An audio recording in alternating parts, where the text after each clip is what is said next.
So we continue to fight. We are glad to see all the growth and really do everything that we can to connect workers to unions.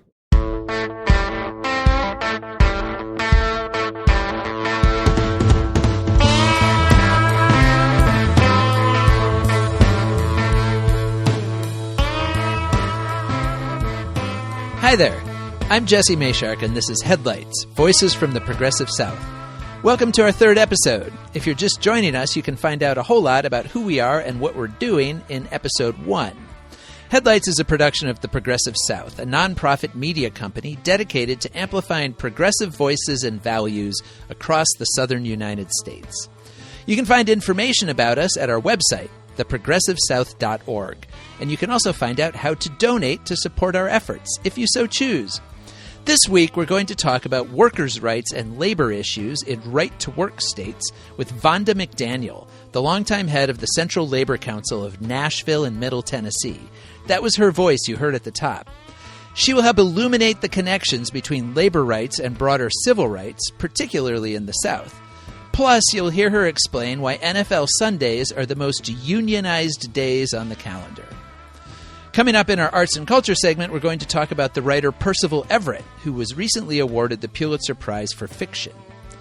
But as usual, and granted, we're only in the third week here, so we're still defining what usual is, we're going to start with a weekly news roundup from across the southern states. You can find links to our sources in the show notes.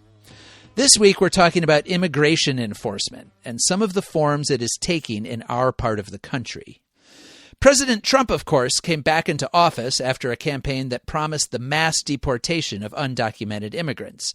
Over the past few months, we have started to see what that looks like. Things appear to be ramping up in recent weeks, and we have had some big headlines across the South related to arresting and detaining large numbers of immigrants. This is happening nationwide, we all know, but one thing that distinguishes many of the southern states is the enthusiasm with which state and local authorities are collaborating in the efforts.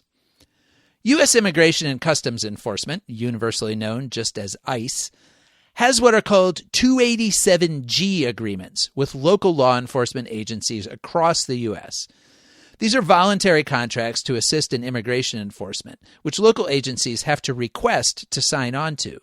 And most of the ones that have are in the South. According to ICE's official data, as of May 8th, the agency had 531 of these agreements with police and sheriff's departments across the country. 414 of them were in the 12 southern states.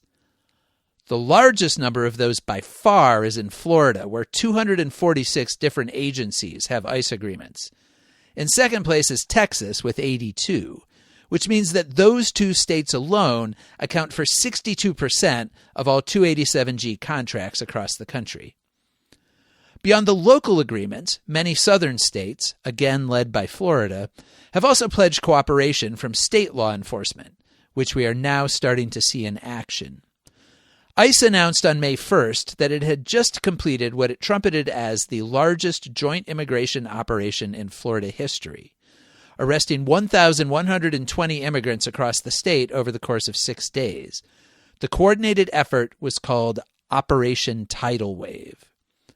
ICE described the people arrested as criminal aliens who already had orders of removal against them. Of course, given events of recent months, when some people have been deported who turned out to have no criminal history at all, such claims by federal authorities are hard to take at face value. Even ICE's own press release only claims that 63% of the people arrested in Florida had prior criminal convictions or charges, which would mean that more than 400 of them did not. Regardless, ICE Deputy Director Madison Sheehan credited the scope of the sweep to help from state and local officials, calling it, quote, truly a collaborative whole-of-government effort by our federal, state, and local law enforcement partners in Florida. Florida Governor Ron DeSantis also hailed the operation, saying he wants Florida to be, quote, the tip of the spear when it comes to state support of federal immigration enforcement. He thanked a long list of state agencies for their assistance, not only the Florida Highway Patrol and National Guard, as you might expect, but also the state's Fish and Wildlife Service and its Division of Emergency Management, Effectively, DeSantis has put the entirety of state government at the service of ICE. That, of course, has generated some pushback from immigrant rights advocates in the state. The Florida Immigrant Coalition criticized Operation Tidal Wave for sweeping people indiscriminately and breaking up families. For example, they cited the case of a Cuban woman named Heidi Sanchez, who was arrested and deported at a regularly scheduled ICE check-in, taking her away from her 1-year-old daughter. Renata Bozzetto, deputy director of the Florida Immigrant Coalition, said state and federal officials hadn't provided enough information about the people arrested to even know whether some of them were taken in violation of constitutional due process. Similar concerns were raised last week in Nashville, where another collaboration between state and federal authorities led to the arrest of a reported 84 undocumented immigrants. In this case, the method of enforcement was traffic stops, conducted by officers from the Tennessee Highway Patrol. THP stopped about 150 drivers for alleged traffic violations, and any found without ID to prove they were in the country legally were referred to ICE agents on the scene. The reason ICE needed the Highway Patrol's help is that ICE does not have authority on its own to conduct traffic stops. If 84 arrests out of 150 stops sounds like a high percentage, it helps to know that the effort was concentrated in an area of South Nashville with a large immigrant population. As usual in these cases, families weren't notified of the detentions and had to hear about them through word of mouth. A large group of family members and friends of those detained gathered outside a Department of Homeland Security facility, trying to find any information they could about who was taken and where they were being sent. In our show notes, you can find a link to photos from that gathering by a Nashville freelance photographer named Madison Thorne. Many of them are frankly heartbreaking. Like DeSantis, Tennessee's conservative Republican leaders responded to the sweep with acclamation, saying it was an example of the kind of cooperation they have promised with federal authorities. At Governor Bill Lee's urging this year, the state legislature approved funding of $6 million for a new centralized immigration enforcement bureau in Tennessee, a new state office to better coordinate those efforts. Less sanguine about the operation was Nashville Mayor Freddie O'Connell, who is a Democrat like most local Nashville officials, although his office is nonpartisan. He accused the Highway Patrol of using the pretext of concerns about traffic safety and gang activity to selectively target the city's immigrant population.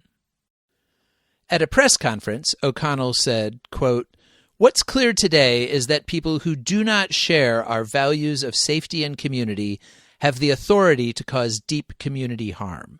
State and federal officials coordinated without us to engage in traffic enforcement actions clearly intended to target immigration concerns." Meanwhile, a separate enforcement action is taking place along the Interstate 10 corridor through Louisiana and Mississippi. Here the legalities are a little different. While ICE can't make traffic stops on its own, that restriction does not apply to our other major federal immigration arm, U.S. Customs and Border Protection, which includes the U.S. Border Patrol. CBP is charged with protecting the country's perimeter, and the agency has significant jurisdiction anywhere within 100 miles of an international border. That effectively creates a 100-mile zone running all the way around the edges of the United States, taking in every coastal area as well as the lengths of the Canadian and Mexican borders. About 2/3 of the U.S. population lives within the CBP enforcement area, which includes many of our largest cities. CBP has the authority to conduct its own traffic checkpoints anywhere within that zone, and it often does. In theory, the purpose of these checkpoints is to find people who have recently crossed a border illegally and may be carrying contraband, like drugs. But as with all parts of the immigration enforcement system, those checkpoints are now being deployed more aggressively, catching not only recent border crossers, but anyone at all in the country illegally, no matter how long they've been here. In an effort dubbed Operation Magnolia during the last week of April, the Border Patrol detained 48 undocumented immigrants for deportation during traffic stops along I-10. The people detained were from Mexico, Nicaragua, Kazakhstan, Honduras, Colombia, and Guatemala. Federal agents said they also seized $104,000 in cash during the stops, along with some firearms. In a statement, Adam Calderon, the acting Border Patrol chief for the New Orleans sector, said, "If you attempt to smuggle narcotics, contraband, or illegal aliens through Alabama, Mississippi, or Louisiana, you will be caught, prosecuted, and put in jail." However, nothing in the information CBP provided suggested that anyone in the sweep had been charged with narcotics or human trafficking. 3 U.S. citizens were also charged with various federal offenses from the stops. If you are curious about what rights you have if you encounter a Border Patrol checkpoint while you're just driving down the road minding your own business, the ACLU has a helpful tip sheet that we will link in the show notes. These kinds of enforcement efforts are likely to intensify even more in the coming months, as ICE receives new funding recently approved by Congress to expand its operations. Here in the South, they will continue to be aided by our own state and local agencies. And we will, no doubt, continue to talk about them.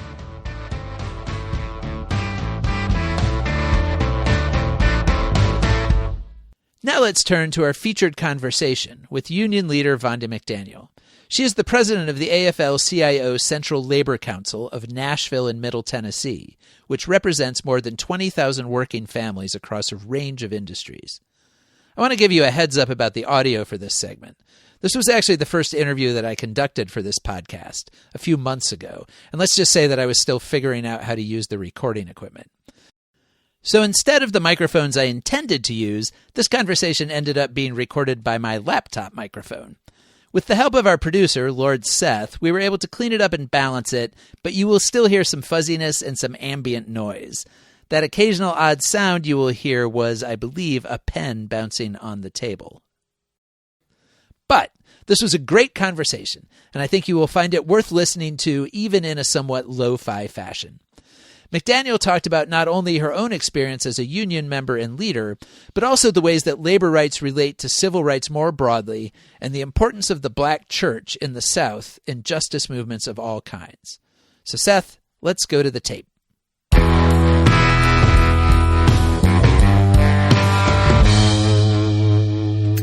Joining us today is Vonda McDaniel, who is the president of the Central Labor Council of the AFL-CIO of Nashville and Middle Tennessee.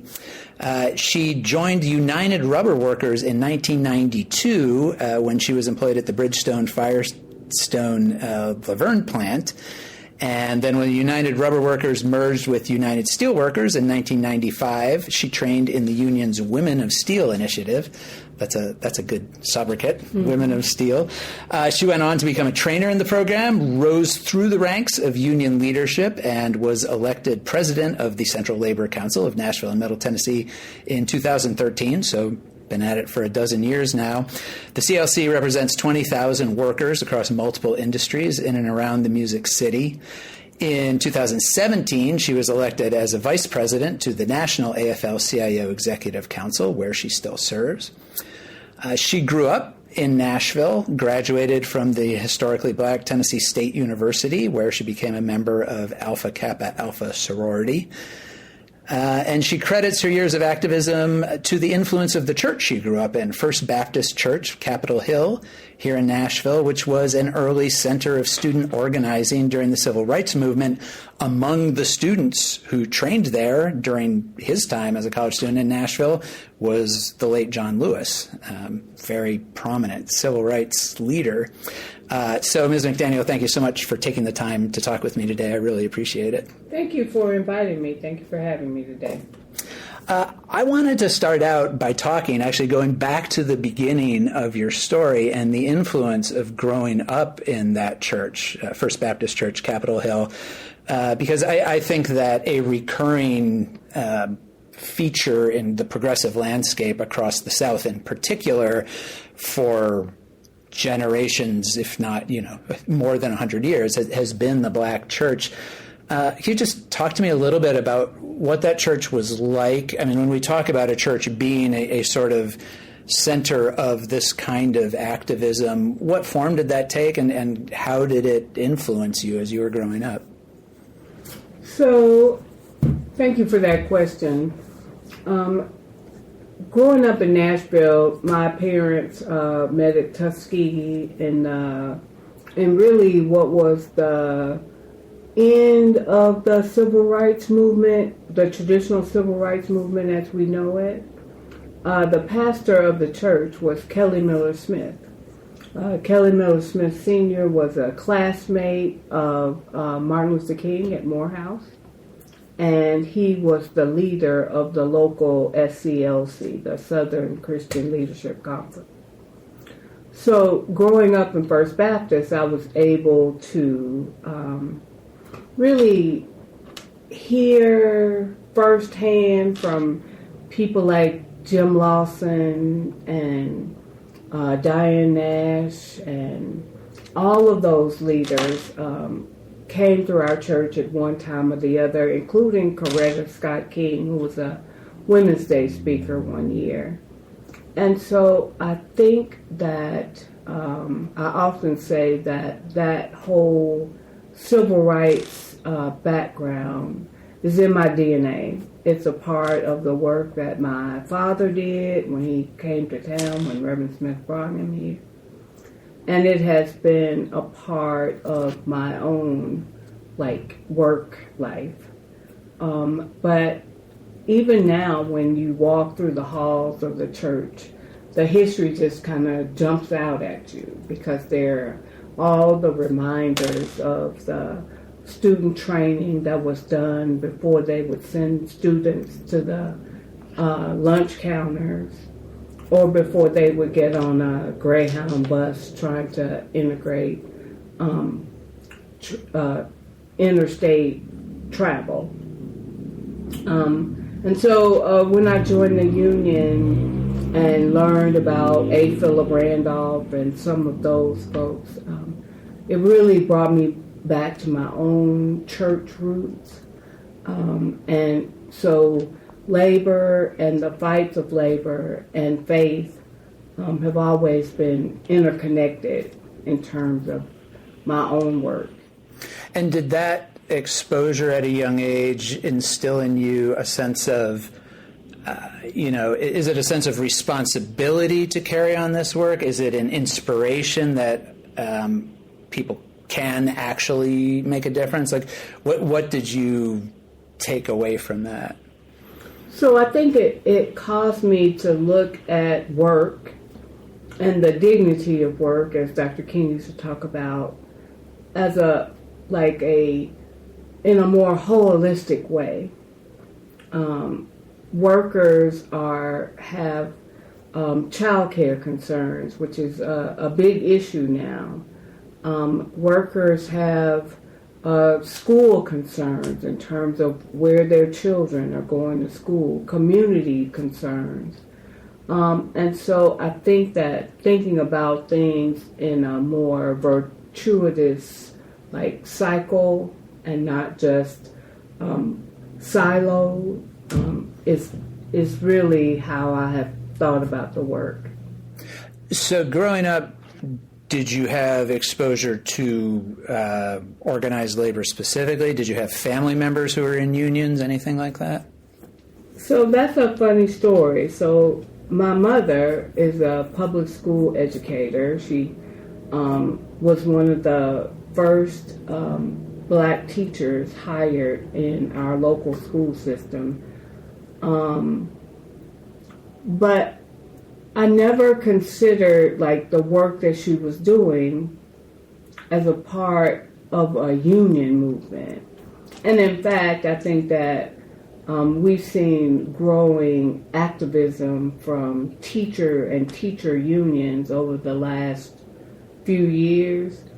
Then back when my mama started, may not have been as active in terms of, the fights around collective bargaining.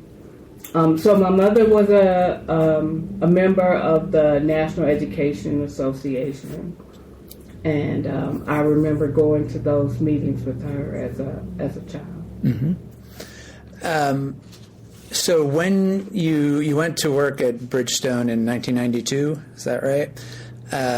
What job were you doing? What did you get hired for there? I was a quality inspector, and a funny story about going into Bridgestone Firestone. So I never considered that I would be working in a factory. In fact, much to my mother educator's chagrin, she felt that I should be going in the classroom and following in her footsteps.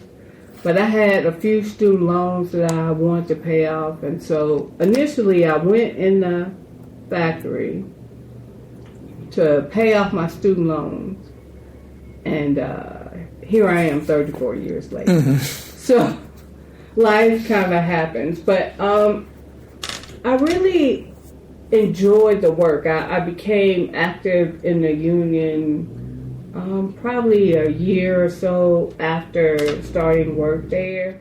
And it was already an organized union factory. Correct, correct.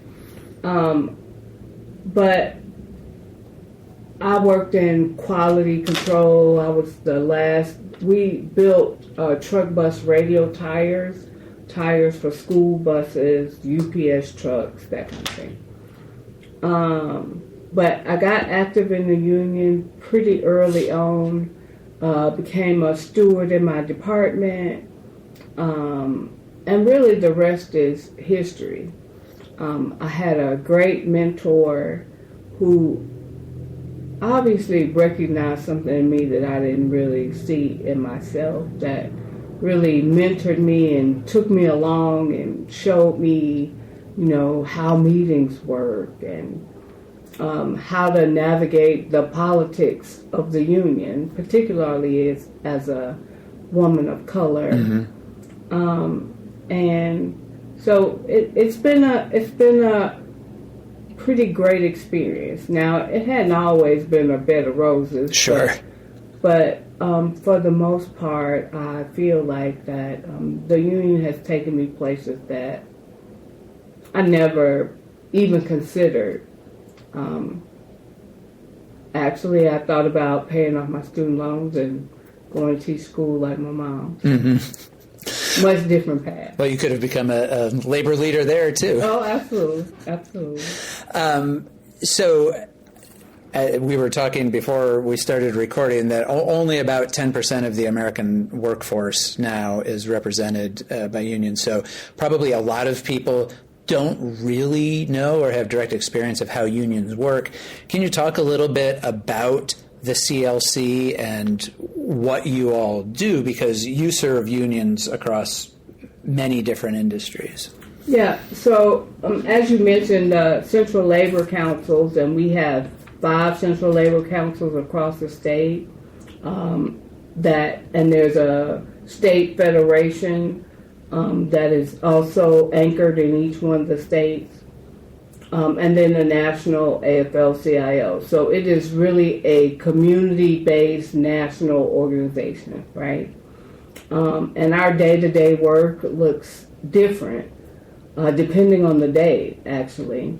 We represent everyone from the NFL football players that play for the Titans to the camera folks behind the scenes. I mean,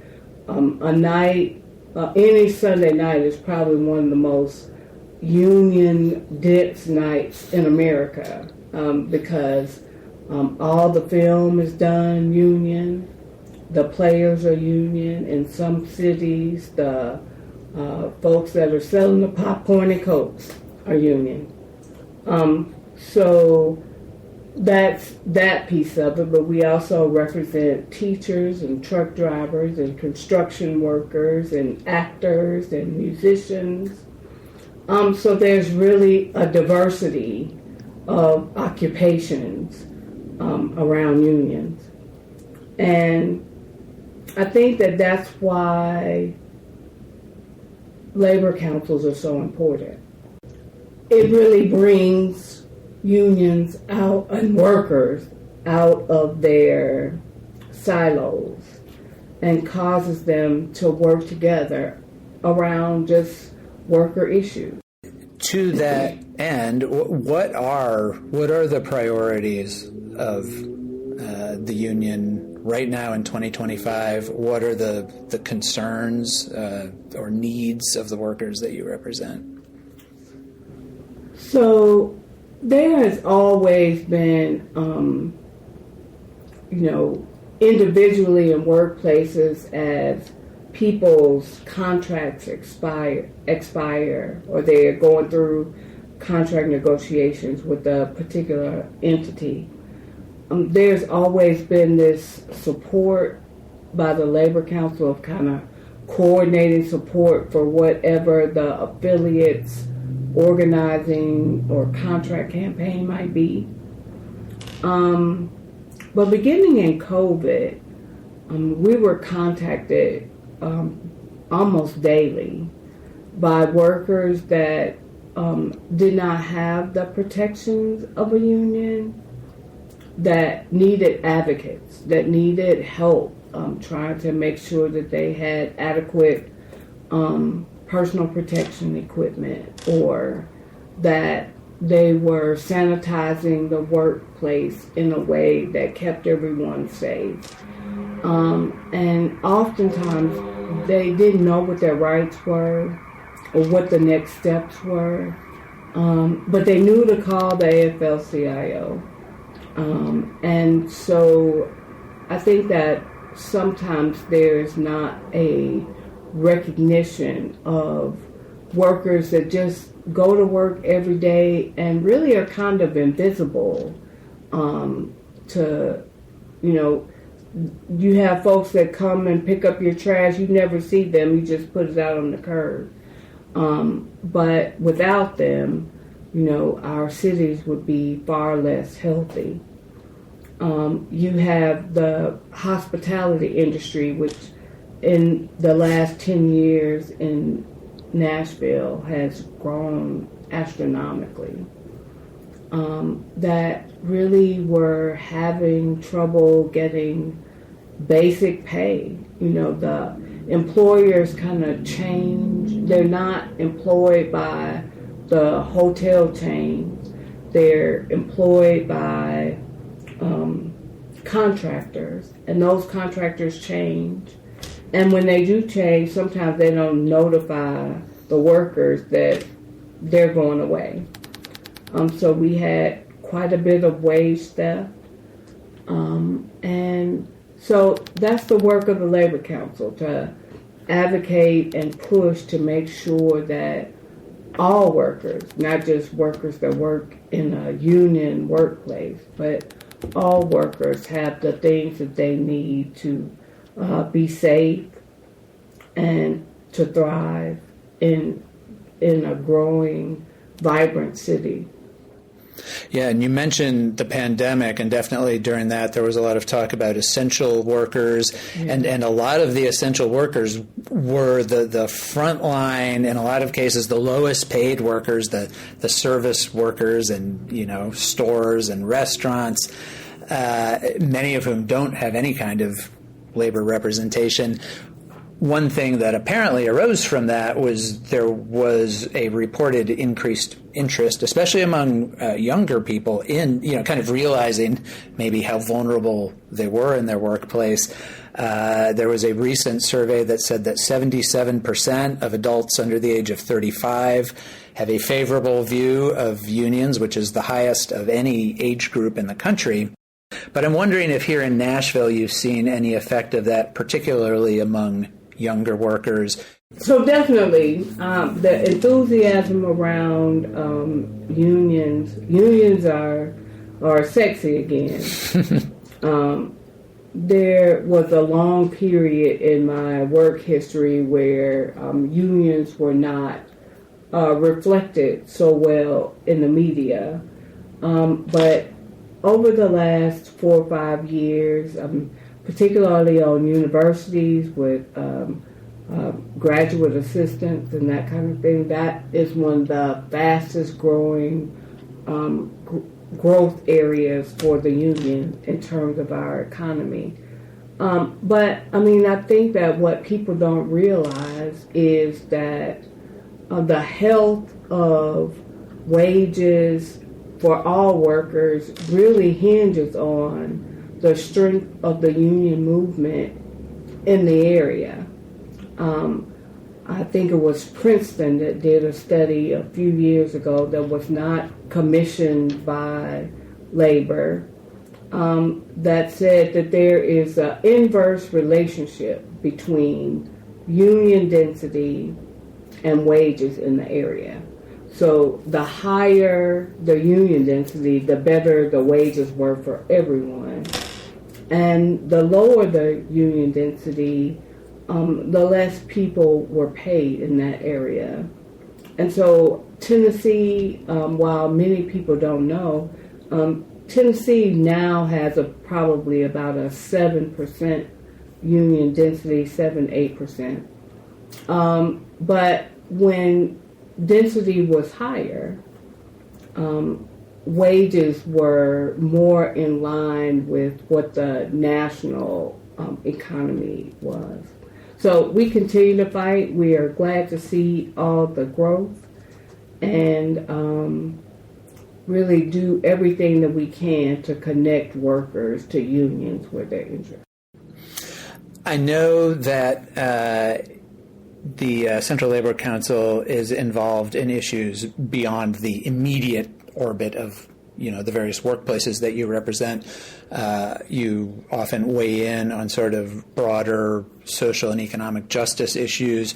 What are the issues that you all get involved in, and why, basically? What is the connection between school vouchers, say, and labor rights? So we operate under a theory of change that really relates to bargaining for the common good of the community that we represent, that we live in. Vouchers has been something that has been really important to us because we feel like that strong public schools really have a meaningful impact on the trajectory of children to be workers that have the training to be able to, Tennessee is recruiting a lot of industry to the state. But if the students that we are preparing are not prepared for those cutting edge jobs, then we continue to have a larger and larger gap between the haves and the have-nots, right? And so that's what we constantly are fighting to try to make sure that everybody has a chance to thrive. So we work on issues around affordable housing.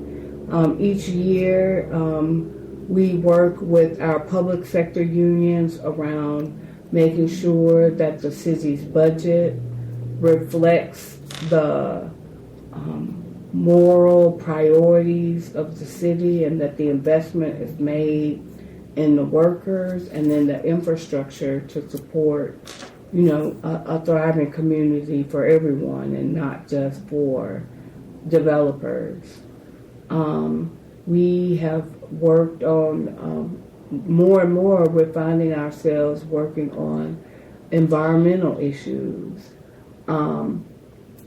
It really comes down to what the affiliates that participate in my labor council, many of them bring all kinds of issues to the table. And as a democratic organization, we prioritize what issues we feel really speak to that bargaining for the common good theme. We don't just work around wages, hours, and working conditions of folks that work in unionized workplaces. Unions have been responsible over the years for Social Security and the OSHA and many of the social safety nets that protect all workers. That has been the case historically, and that's still the case in terms of the work that we do. Tennessee, like most southern states, is what they call a right-to-work state, which, as we know, is a euphemism for basically making it harder for people to organize. Organizing is not easy anywhere, but what particular challenges do you face in a right-to-work state? Well, I think that the most important one is that even though if you work in a workplace that is unionized, the union has to protect your rights whether you are a union member or not. And it takes resources to be able to arbitrate cases when people are unjustly discharged or fight for benefits. I did pension and insurance before coming to the Labor Council, and so I would help people get their Social Security, disability, navigate workers' comp. If they had emotional EAP challenges, that time has to be paid for somehow. And so when you have fewer people that are paying into the pot, it really starves the union and makes it more difficult for them to be able to do all the work that they need to do. I often say if you wanted to play at the private golf course, you wouldn't be allowed to just because you lived in the area. You would have to pay the fees that are associated with it. And being a part of the union is no different. Great. Well, our guest again has been Vonda McDaniel, president of the Central Labor Council of Nashville and Middle Tennessee. And thank you again. I really appreciate it and enjoyed the conversation. Oh, thank you. Thank you.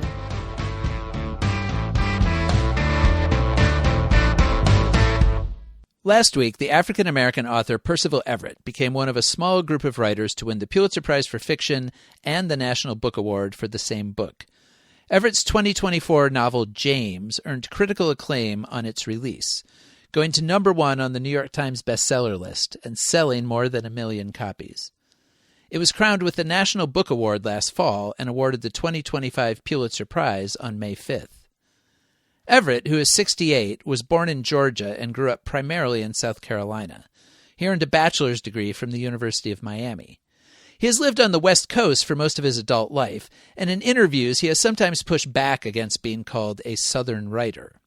In fact, it's hard to label Everett as any one kind of writer at all, because the writing he has published in the last 40 years has ranged so widely. He has written novels and stories set in the western U.S. and the South, along the East Coast, as well as books based on Greek myths. His 2001 satirical novel Erasure, about a black novelist's frustrations with the American publishing industry, was adapted into the 2023 film American Fiction, starring Jeffrey Wright. So he is certainly not only a Southern writer, but when Everett does write about the South, he really writes about the South. In a 1996 short story, The Appropriations of Culture, which you can read linked in our show notes, a young black man in South Carolina lays his own claim to 2 potent symbols of Southern history, the song Dixie and the Stars and Bars Confederate flag. Everett's 2021 novel The Trees is a crime story set in Mississippi that turns out to have connections to the 1955 murder of 14-year-old Emmett Till. And in James, Everett set himself the task of imagining a different version of one of the most famous works of Southern literature, Mark Twain's The Adventures of Huckleberry Finn. The book tells the familiar tale of a runaway boy named Huck and an escaped formerly enslaved man named Jim, but from the point of view of Jim, the James of the title. In this telling, James is a secretly well-educated man who, like other black characters in the book, puts on a front of ignorance around white people.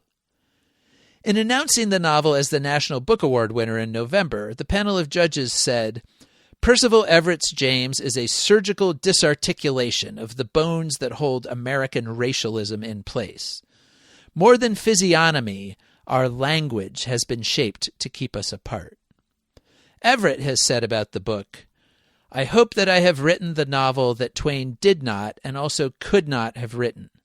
I do not view the work as a corrective, but rather I see myself in conversation with Twain. That wraps us up for this week. Remember, the Progressive South is a nonprofit media outlet, and you can find information about contributing to our efforts on our website, theprogressivesouth.org. If you do feel moved to make a donation, first of all, thank you. And second, make sure you make a note in the comments accompanying it that it is for the Progressive South. Our donations go through our fiscal sponsor, Community Shares, who oversee contributions for several organizations. So please make it easy for them to know who it's for. Next week, we're going to take a step back for a broader look at the currents shaping the contemporary South with historian Kevin Cruz, who has written extensively about politics in the post-civil rights movement era. It's a great conversation that will help provide some framework for everything we're talking about here, so check it out. Thanks to Bark for our theme music, and to Lord Seth the Libertarian for his production work at Barbarian Productions. And thanks to you for listening. Remember, you can call and say hey from wherever you are. Just leave us a message at 865-214-7764. That's 865-214-PROG. Tell us your first name, where you're calling from, and take up to a minute to let us know what's going on where you are. We'll talk to you soon.